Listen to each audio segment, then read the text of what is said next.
Walk It Off by Aidan MacAulay. The child lay dying on the side of the road, under the heat of the sun, way out in the middle of nowhere. The poor little bastards sat up, peeling themselves from a crusty layer of blood on the asphalt. This present moment seemed like something out of a movie, the dreamy kind, all about a person surviving a car crash and still devoid of answers.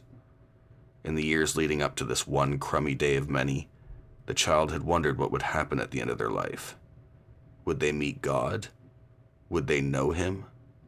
Was it even possible to have a grasp on what the universe had in store as a lone individual?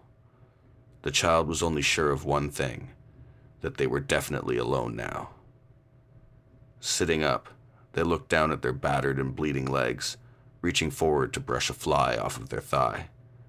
Their arms were a bright pattern of scarlet, like tiger stripes. Glass was all around, and no answers yet. Why does the sun disappear below the horizon sometimes? Why do my dreams never link up with my reality? What happens to my body when my mind goes dark and the voices fall silent?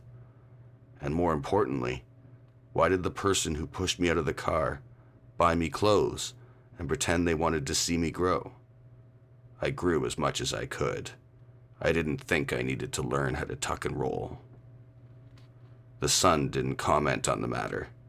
It burned bright while the child's wounds coagulated, turning into little flakes that formed a rigid crust along their limbs.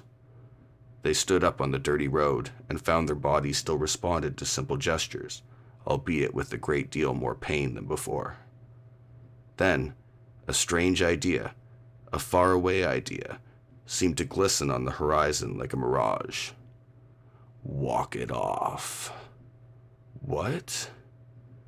As quickly as the thought surfaced, it was gone. No voice to it at all. Which way was off?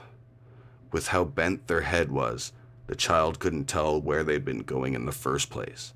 So they hobbled forward, baking in the sun, without a thought beyond the pain.